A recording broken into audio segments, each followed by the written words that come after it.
Hoje eu quero falar a respeito de um tema que é muito controverso. Um tema difícil, na verdade.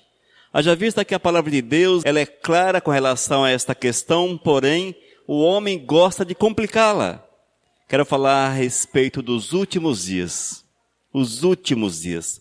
Sinais dos últimos dias. Vamos abrir a Bíblia em 2 Timóteo, capítulo 4, versículos 3 e 4.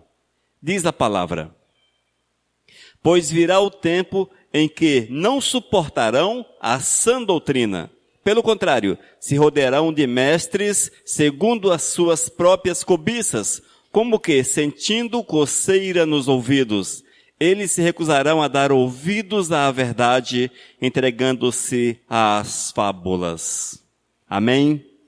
Senhor, nós queremos clamar que Tu nos dê a direção desta palavra. Que Tu venhas despertar-nos para que nós possamos fazer segundo o Teu querer. Agir segundo a Tua direção em todas as coisas. Para que nós possamos ser agraciados com a Tua mão, com as Tuas bênçãos, com o Teu cuidado e com a Tua salvação, Senhor. Ó Deus, crie em nós um coração puro. Esse é o nosso clamor em nome de Jesus. Amém. Irmãos, nós estamos muitas vezes cheios de ensinamentos que são passados por pessoas a respeito dos últimos acontecimentos. Alguns falam que será desta forma, outros falam que será daquele jeito. Quando acontece alguma catástrofe, Jesus está voltando, a lua ficou vermelha, Jesus está voltando, um maremoto, Jesus está voltando, um terremoto, Jesus está voltando.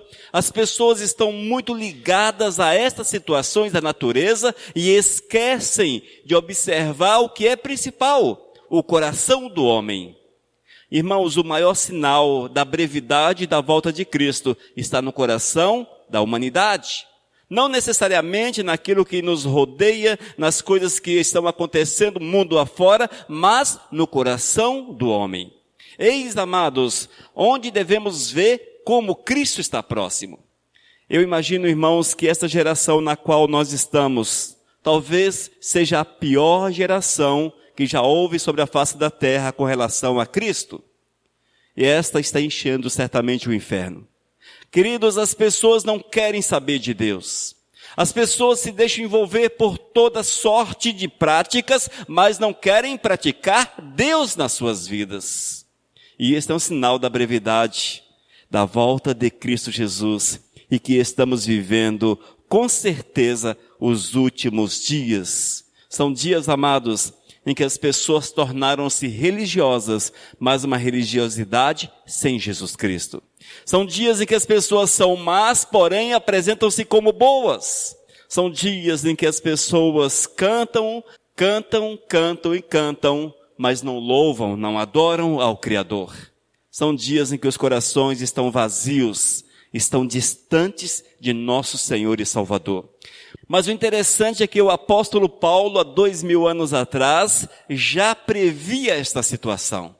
Já falava para Timóteo que seria assim nos últimos tempos. E deixa-nos a lição, amados, deixa-nos o ensinamento para que nós possamos olhar para aqueles que nos rodeiam e assim vamos enxergar que os dias estão chegando ao fim, que estamos nos últimos tempos e temos que vigiar, temos que estar preparados para não errarmos o caminho. Não nos deixarmos contagiar, contaminar, envolver por aquilo que este mundo tem a oferecer, por aquilo que esse mundo coloca diante de nós. E temos que vigiar muito, para que o nome santo do Senhor seja honrado, seja glorificado e seja exaltado na nossa vida. Um dos grandes problemas que nós temos é dedicar-nos ao Senhor. Eis o grande problema. Nós nos dedicamos a diversas situações, procuramos a excelência em muitas áreas da vida da gente. Mas na nossa vida espiritual, nós não zelamos pela excelência. Por cada dia fazer o melhor para o Senhor.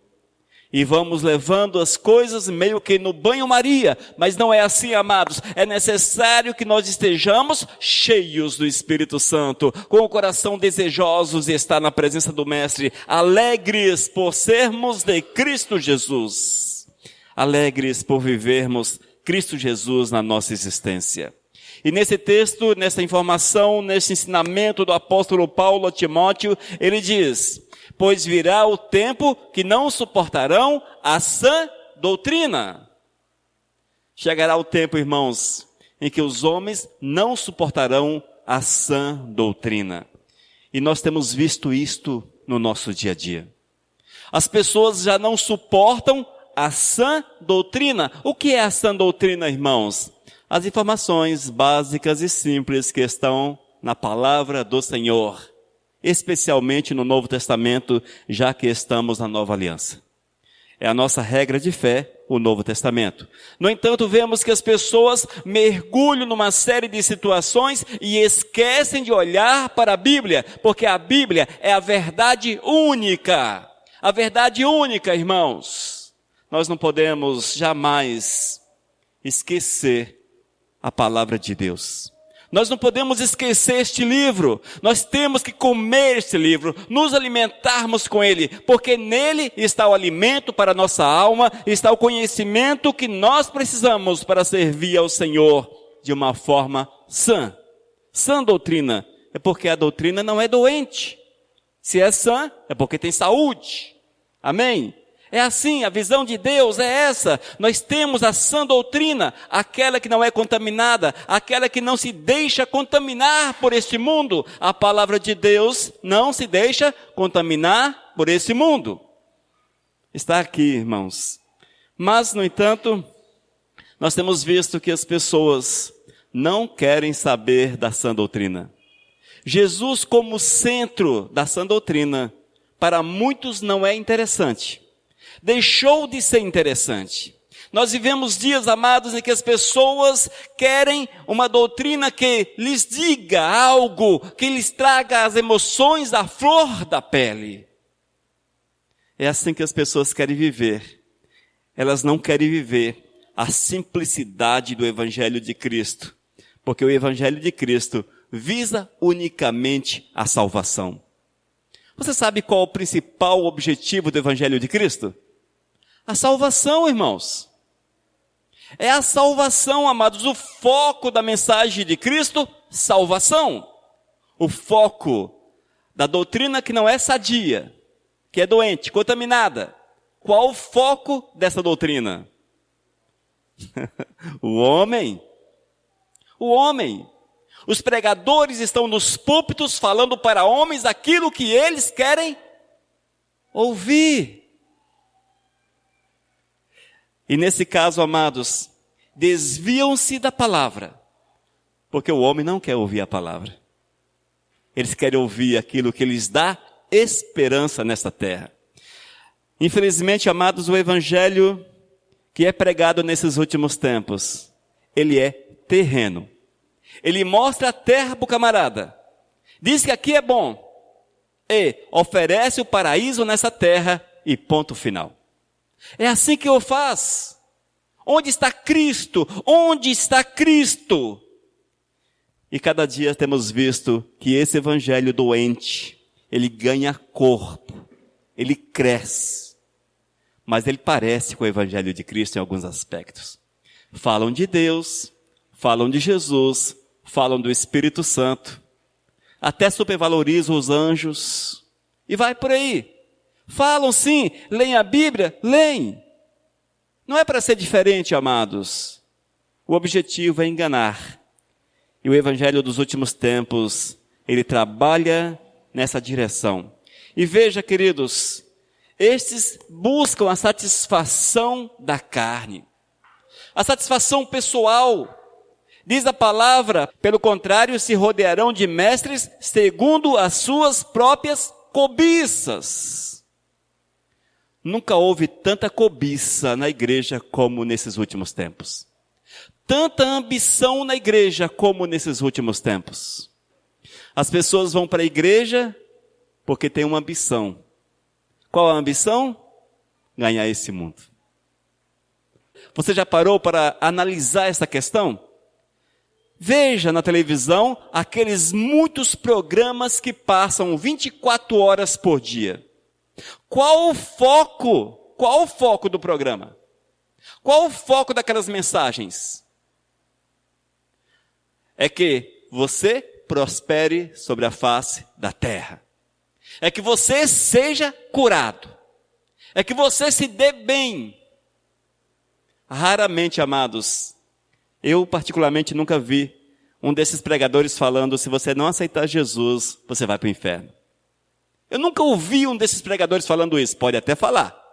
Não estou afirmando que não o falam. Porém, eu particularmente, nas poucas vezes que já ouvi, que já vi esses programas, e houve um tempo que eu via muito esses programas, nunca vi pregando a mensagem.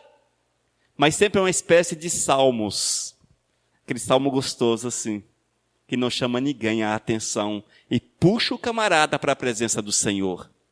Mas é sempre tentando levar o cara no banho-maria, e de preferência que haja um envelope, uma conta bancária, para que a pessoa possa satisfazer os desejos do seu coração. Queridos, quando a satisfação da carne está em primeiro lugar, é porque Jesus não está na mensagem.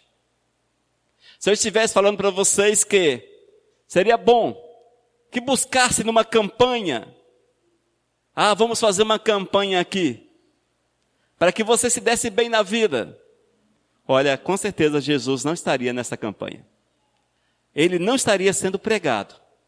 Porque é difícil você conciliar essa prosperidade, esse evangelho que não é a sã doutrina, é difícil você conciliar com Cristo. Cristo, aquele que diz que nós viemos para esse mundo para fazer a vontade dele e passarmos por uns pedaços meio complicados, difíceis. Nesse mundo tereis aflições, serão perseguidos, alguns serão mortos. E Cristo não falou para ninguém: nesse mundo vocês terão fazendas, terão belos cavalos, terão um nome importante diante do imperador. Ele disse: sede meus imitadores. Sede meus imitadores. É evidente que Cristo, não há um texto bíblico que diz assim: sede meus imitadores, mas ele nos ensina a imitá-lo. Amém? Portanto, amados, esse evangelho que é pregado hoje aponta, é um sinal que nós não podemos negar, que estamos vivendo os últimos dias. Jesus está às portas. E eu quero afirmar ainda que não é necessário que apareça um anjo para falar para você: Jesus está vindo.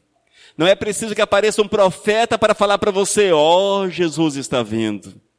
Nós já temos a profecia, está aqui. E nós devemos nos preparar para encontrar com Cristo Jesus. O outro aspecto que o apóstolo Paulo desperta a atenção de Timóteo é: se rodearão de mestres. Se rodearão de mestres. Irmãos, por incrível que pareça, a palavra dos mestres contemporâneos são mais importantes do que a Bíblia. São mais importantes. Meus amados, os camaradas conseguem ajuntar 10.000 pessoas no templo. Conseguem juntar 100.000 pessoas, 200.000 pessoas, 1 milhão de pessoas num local aberto. Mas o que é que eles estão pregando? A Bíblia? Por aí dá para você ver o que é que o homem quer ouvir. O que é que as pessoas querem ouvir. Queridos, nós temos que estar atentos para que o homem não seja nosso mestre. Nosso mestre é Jesus. Nosso mestre é Jesus. A palavra de Cristo, por incrível que pareça, ela muitas vezes não é tão agradável, porém, se observada, ela é transformada em prazer, em alegria, em contentamento no nosso coração. Mas às vezes ela é chocante. Ela choca-nos. Já pensou? Temos que amar ao Senhor acima de todas as coisas. Meu Deus, como amar o Senhor acima de todas as coisas? E todas as coisas são todas as coisas, sem exceções. aí nós encontramos tantas exceções. Os grandes mestres dos nossos dias são especialistas em encontrar exceções na palavra de Deus. São uma espécie de advogados que encontram brechas nas leis. São brechas, inclusive, que não existem, mas versículos isolados é uma boa forma de você pregar algo que o Senhor não falou. E o que temos visto nesses últimos tempos são versículos pescados, lá no Antigo Testamento. Vão no Êxodo, ali dentro do deserto, pescam um versículo, o adaptam e trazem e colocam no teu dia a dia. E o interessante é que esses camaradas conseguem ainda tirar dinheiro do povo em cima daqueles versículos. Nós precisamos estar atentos, porque os ouvidos, eles gostam de palavras agradáveis. Gostam de palavras agradáveis. Nada melhor do que você estar numa reunião onde tem um profeta daqueles de fogo que dá 2 saltos e um grito e diga: o Senhor está falando para você, eu vejo que você vai prosperar, eu vejo que o teu futuro será glorioso. Dificilmente nós vemos profecias dizendo: olha, arrependa-te, confessa teu pecado, muda de vida, o Senhor está te cobrando, o Senhor está chamando a tua atenção, muda. Mas os nossos mestres não querem isso, já visto que eles querem a atenção e o carinho daqueles que os acompanham. A palavra de Cristo nos chama a atenção para uma vida nova, uma vida de transformação contínua. E é preciso vigiarmos muito, mas muito mesmo. Queridos, os falsos profetas desses últimos tempos, eles têm envolvido as pessoas de uma forma assustadora. Assustadora, irmãos. Hoje nós temos visto a igreja doente. Sim, a igreja está doente. Meu Deus, como está doente? Mas por que está doente? Porque a doutrina era doente e envenenou toda a igreja. A doutrina que ouviram, da qual se alimentaram, ouviram a vida toda, doente. E as pessoas não conseguem mais assimilar a palavra se estiver desconectada de um mestre, de um camarada desses famosos. Mas se fulano de tal falou, ponto final. Não importa o que foi, não importa se há ou não base. O interessante é que alguém falou. Que alguém falou, irmãos. Mas nós não precisamos que alguém fale, porque o Senhor já falou. Nós precisamos apenas repetir o que Cristo falou, sem acrescentar e também sem diminuir. Nós não podemos somar, nem tampouco subtrair da palavra. Nós não podemos acrescentar nada. E isto, amados, é um sinal que estamos vivendo os últimos dias. Há 2 aspectos que nós devemos considerar nesses dias últimos. Primeiro aspecto, não nos deixar envolver com o mundo. E o segundo aspecto é estarmos preparados diariamente. Diariamente. Nós precisamos estar preparados para este encontro verdadeiro com o Criador, preparados para esse encontro real com Cristo a cada dia. Eu tenho que acordar e logo de manhã rever Cristo. Já que eu estava dormindo, acordei, consciente, eu tenho que rever Cristo. E aí, Cristo, como é que está? Tudo bem? Eu estou aqui. Vamos firme. Mais um dia para a tua honra e para a tua glória. Vamos viver na tua presença. É conversar com o Senhor. É desenvolver laços de intimidade com o Todo-Poderoso, amados. É assim que precisa ser o nosso viver. Mas vive-se como inimigos de Deus. E o Senhor é uma espécie de médico. Quem vai em médico quando está são? Ninguém, não é? Você só procura o médico quando você precisa dele. Você, hoje eu vou pagar uma consulta porque eu quero conversar com o médico. Eu quero ficar lá conversando com ele. Quanto tempo é a consulta? Meia hora? Eu quero sentar e ficar meia hora conversando com o médico. Ninguém faz isso. Mas quando você vai ao médico, é porque tu precisa dele. Nós estamos mais ou menos assim, irmãos. Só falamos com o Senhor quando precisamos dele. Aí quando a coisa aperta, fica difícil. Eu tenho que ir na igreja. Eu tenho que orar. Eu tenho que jejuar. Eu tenho que ler a Bíblia. Eu tenho que sacrificar. Eu preciso até fazer uma campanha. Mas ninguém faz campanha de louvor e adoração ao Senhor. Até hoje nunca as vi. Mas sim para receber alguma coisa de Deus. Não é dessa forma, amados. Eu sei que isso é reflexo dos ensinamentos desses mestres dos últimos tempos. As pessoas ouvem os mestres e isso fica inculcado na nossa cabeça.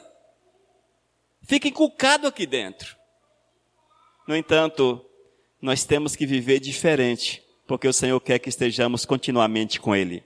E a última parte, claro, nós temos muitos sinais, nós temos muitas características que apontam para os últimos dias, porém, nós estamos falando a respeito do texto de 2 Timóteo, capítulo 4, versículos 3 e 4. O apóstolo Paulo ensinando a Timóteo. E no versículo 4, ouça que interessante. Eles se recusarão a dar ouvidos à verdade, entregando-se às fábulas. Fábulas, lendas, histórias, com E, não com H, histórias, tudo é a mesma coisa. Histórias da carochinha, já ouviram falar da carochinha? É mais ou menos por aí, queridos. As pessoas não querem ouvir a verdade, porque essas lendas, fábulas, essas histórias são envolventes, elas agradam a carne. Elas agradam a carne. E é nesse aspecto que nós temos visto a igreja errar tanto nesses últimos tempos. Como tem errado? Meu Deus, como a igreja tem errado. Mas por que erra, irmãos? Mais uma vez, porque a sã doutrina foi corrompida pelo homem. Quem são esses homens? Rodearão de mestres, segundo as suas próprias cobiças. E eles se recusarão a dar ouvidos à verdade, entregando-se às fábulas. Amados, o que tem de pregador mentindo nos púlpitos? O que tem de pregador mentindo nos púlpitos não está escrito. Os pregadores, contadores de histórias, não está escrito. Quantos pregadores que falam 50 minutos? Se você passar no coador, sobram 5 minutos. O restante são lendas, são histórias, são fábulas. Veja como são as coisas. A mensagem já não é mais pregada. Mas por que a mensagem não é mais pregada, irmãos? Como que? Sentindo coceira nos ouvidos. Queridos, eu não sei se você já ouviu um daqueles pregadores que foram, por exemplo, na Índia. Aí ele começa a contar uma história para vocês. Porque na Índia é desse jeito, é assim, daquela forma, não sei o quê. Quando eu estive em tal lugar, porque desse jeito. Isso é envolvente, não é verdade? Envolve. Desperta em nós uma espécie de curiosidade. E o cara vai contando as historinhas, mas esquece de Cristo Jesus. Esse é um dos aspectos daqueles que gostam de dar ouvidos às fábulas em detrimento da palavra de Deus. Outro aspecto, irmãos, são aqueles que inventam histórias extra-bíblicas e as ensinam como se fossem bíblicas. Como tem isso, não é? O cara conta uma história para você. Ele fundamenta aquela história com versículos bíblicos e ela torna-se um tanto quanto divina. Mas é verdade. Olha só, tem até o texto bíblico. Mas não tem nada a ver.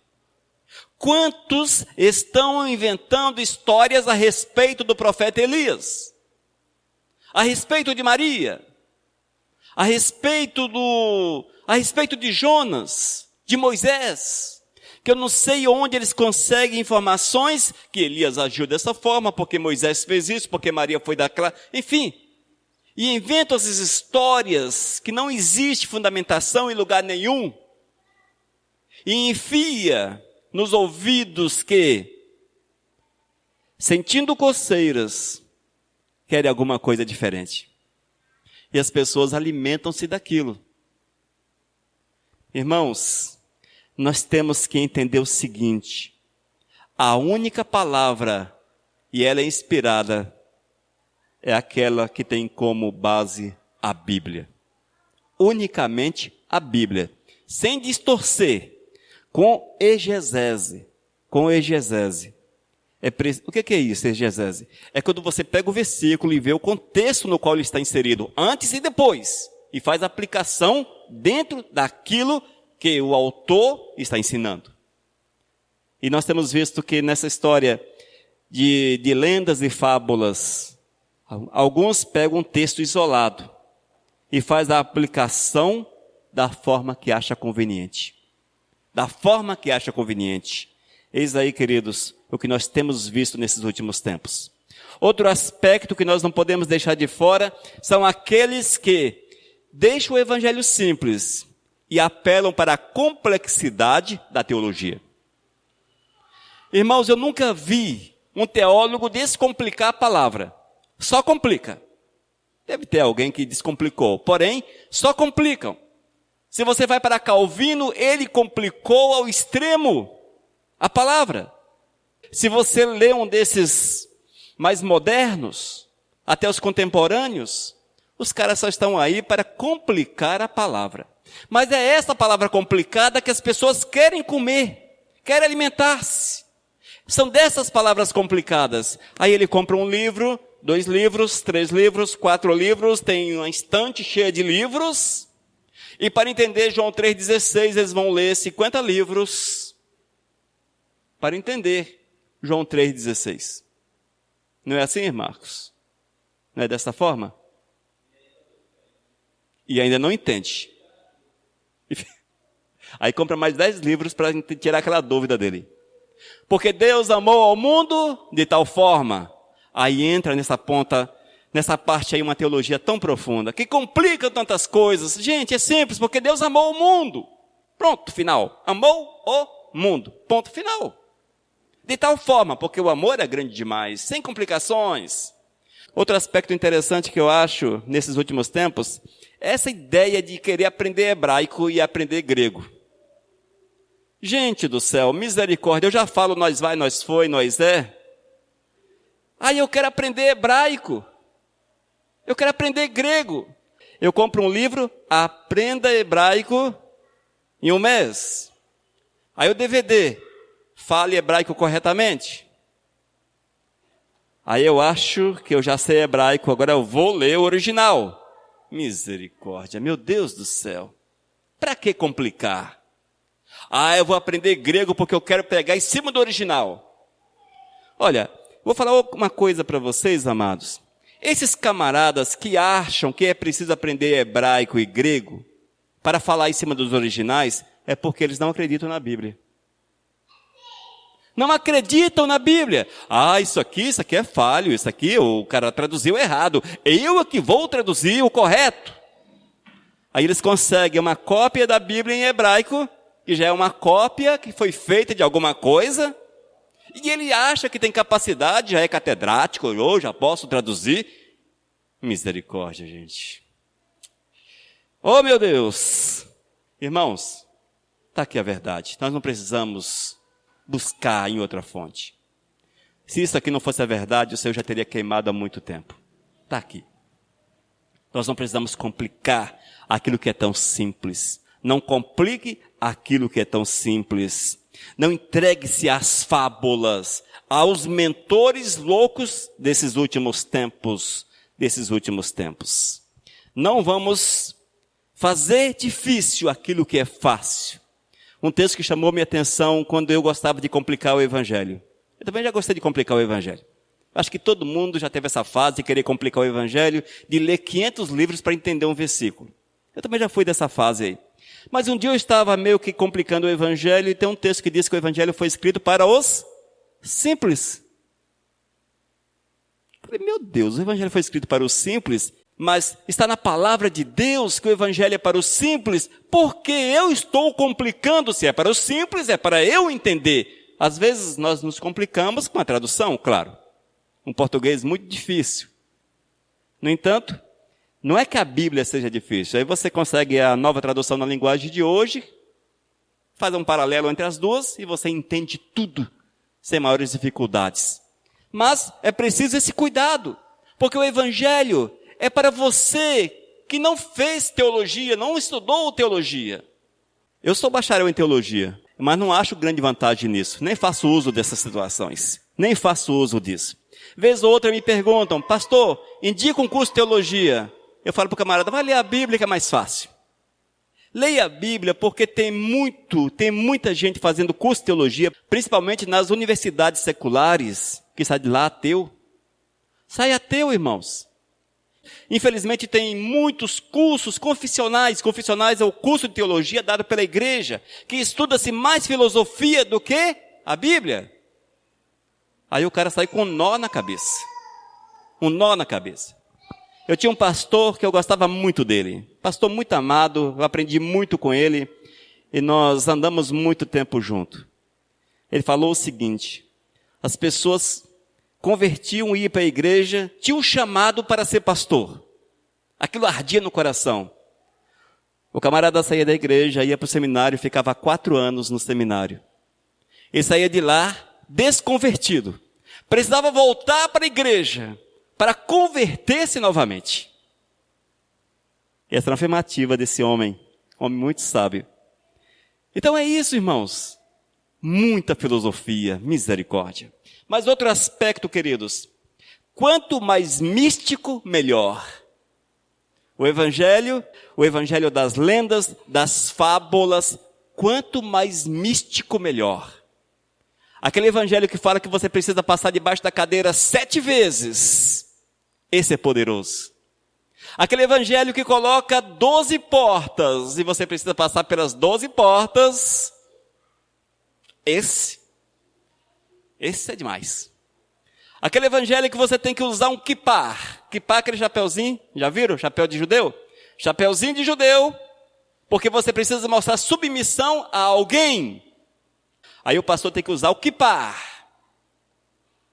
Gente, nós já somos submissos naturalmente a Jesus. Não precisamos de kippah. Nós não precisamos colocar um talite ao redor do pescoço para mostrar um lado assim meio que judeu. Eu tenho um talite. Talite é a toalhinha que colocam sobre o pescoço, que você vê alguns pregadores. Uma toalhinha assim manjadinha, cheia de estrela de Davi, aquela coisa toda. Para quê? Mas eu preciso mostrar o misticismo. Igreja que não tem ali, no púlpito, em cima de uma bancada, um candelabro, parece que está faltando alguma coisa. Candelabro. Para quê? Nós não precisamos de luz externa, nossa luz é Jesus. Meu Deus. Hoje, amados, nesse evangelho místico, evangelho das fábulas, das lendas, igreja que não tem uma arca da aliança, ela está faltando alguma coisa. Aí fazem uma cópia mequetrefe da arca da aliança, que nem sabe como era. Era de ouro, perfeito, maravilhoso, extraordinário, dado por Deus, uma revelação do Senhor. Mas a igreja precisa ter uma cópia de plástico, em cima de uma mesa, ou de latão, ou de outra coisa qualquer, em cima de uma mesa, no altar. Eu tenho que ter aqui na frente uma arca da aliança para mostrar que Deus está presente. Misticismo puro. Dia desses eu falei, maldita arca da aliança, numa das palavras aqui proferida. Pareceu pesado, não é? Mas pesado é o castigo por amar e adorar a arca da aliança. Jeremias capítulo 3:16 é muito interessante e fala sobre a arca da aliança. Não devemos mais fazê-la, não devemos mais tê-la. Não devemos mais fazê-la, tê-la, buscá-la. Portanto, por que desobedecer? A palavra é tão simples. Se fosse necessário, o apóstolo Paulo, que foi tão cuidadoso nos seus escritos, nas suas orientações, teria deixado versículos determinando: olha, povo de Corinto, está faltando a arca da aliança. Povo da Galácia, falta a arca da aliança. Você acha que o apóstolo Paulo, plantador de igreja, ele esqueceu esse detalhe tão importante para a igreja? É porque não é mais necessário, irmãos. Não vivemos mais nessa questão e hoje tornou-se misticismo. E o místico dentro da igreja evangélica tem dominado em diversas áreas. É o óleo místico, é o óleo santo, o óleo sagrado, é o óleo que abre portas, é o óleo que purifica a sua casa, é o sal grosso consagrado, que por incrível que pareça, consegue purificar a tua casa de toda sorte de coisas ruins. Rapaz. O copo d'água em cima da TV, e aquilo torna-se fluídica. Eu aqui com esse copo de água, milagroso. Queridos, é o misticismo que tem adentrado a igreja. O misticismo. E nós precisamos ter muito cuidado com isso. Haja vista que o Evangelho de Cristo não precisa de nada disso, só de um coração quebrantado, fiel ao Criador. No entanto, amados, estas situações apontam para os últimos dias. O apóstolo Paulo afirmou isso 2000 anos atrás. E a igreja atual vive isso de uma forma tão intensa, tão forte, tão forte. Se nós, amados, tirarmos os nossos olhos da palavra de Deus, vamos ouvir muitas vozes, muita gente ensinando muita coisa. Mas atente à palavra. A palavra é mais importante. Os exemplos que eu dei aqui são poucos. O evangelho místico tem para todos os gostos. Tem a lanterna que ilumina o caminho, tem o cadeado abençoado, tem a caneta que você escrevendo qualquer coisa com ela será abençoado. Tem o galho de arruda, até arruda, gente, por incrível que pareça. Tem o galho de arruda santo. Tem a menorá que você coloca sobre a porta, uma caixinha com as promessas dentro, que você coloca sobre a porta que nada entra. E vai por aí. São tantas coisas que só a misericórdia de Deus. Nada disso tem efeito, irmãos. Nada disso tem efeito. Quero afirmar para você que não existe objetos capazes de expulsar o demônio. Não existe objetos. Nem mesmo a cruz consegue expulsar um demônio ou coisa parecida. Eu quero falar ainda para vocês, o demônio está dentro da igreja. Talvez sentado na primeira cadeira, trabalhando a mente das pessoas. E isso é tão verdade, igreja. Eu nunca vi um endemoniado caindo na rua, rolando na rua, precisando de um pastor para expulsar o bicho no meio da rua. Até hoje, na minha caminhada com Cristo, só vi endemoniado dentro da igreja. O demônio não entra dentro da igreja. O demônio não entra. Como é que não entra? Se é onde ele se manifesta. Amados, é onde ele se manifesta. Se Satanás teve acesso ao trono de Deus e falou, olha, está vendo Jó? Imagine na igreja. E é por isso que nós temos que estar atentos com aquilo que ouvimos, porque tem muito pastor endemoniado lá na frente falando tanta bobagem, falando tanta barbaridade, blasfemando contra o nome de Deus e ensinando heresias às ovelhas. Este é o evangelho dos últimos dias. Mas o evangelho verdadeiro, o evangelho de Cristo, a simplicidade da palavra, esta não agrada muito às pessoas. Não agrada. Não agrada. Porque é um evangelho de doação. Você não recebe, você doa. Você doa a sua vida, doa o que você tem. Tudo que é teu é de Deus. Você torna-se apenas escravo. O povo não gosta de ser considerado escravo, mas a palavra servo significa escravo. Traduzida como servo, mas o significado real, escravo. Nós somos escravos. Escravo nada tem, nem a sua própria vontade. Tudo pertence ao Senhor. E esta é a visão que nós devemos ter. Irmãos, estas são algumas das muitas características que apontam para a brevidade da volta de Cristo, que apontam para os últimos tempos. Mostra-nos dentro dos últimos dias. Mostra-nos dentro dos últimos dias. E é preciso estarmos atentos para não nos deixar contaminar pelo mal que perverte a sã doutrina, que destrói a sã doutrina, que contamina a sã doutrina. Cuidados com os muitos mestres para todos os gostos. Só não tem para o gosto do Senhor. Mas para muitos gostos. Cada um há de olhar para o seu mestre e se identificar com ele. Mas muitos não se identificam com Cristo Jesus. E ainda, irmãos, o evangelho que são apenas lendas, historiazinhas contadas dentro da igreja.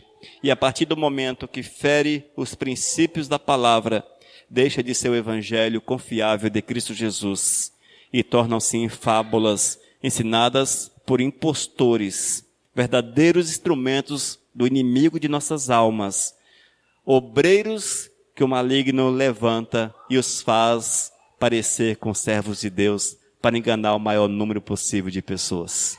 Esta é a verdade que nós precisamos estar atentos. Amém?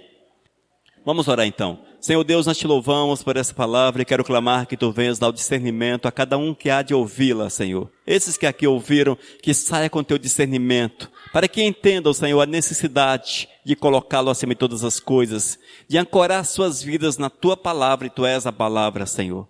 Que nós possamos viver a tua verdade a cada minuto, a cada instante, vivendo aquilo que tu queres, para que assim, Senhor, a tua vontade se cumpra em nossa existência em todos os aspectos. Ó Deus, trabalha a tua igreja, trabalha o teu povo, prepara-nos para o breve encontro contigo. Esse é meu clamor em nome de Jesus. Amém, Senhor. Aleluias.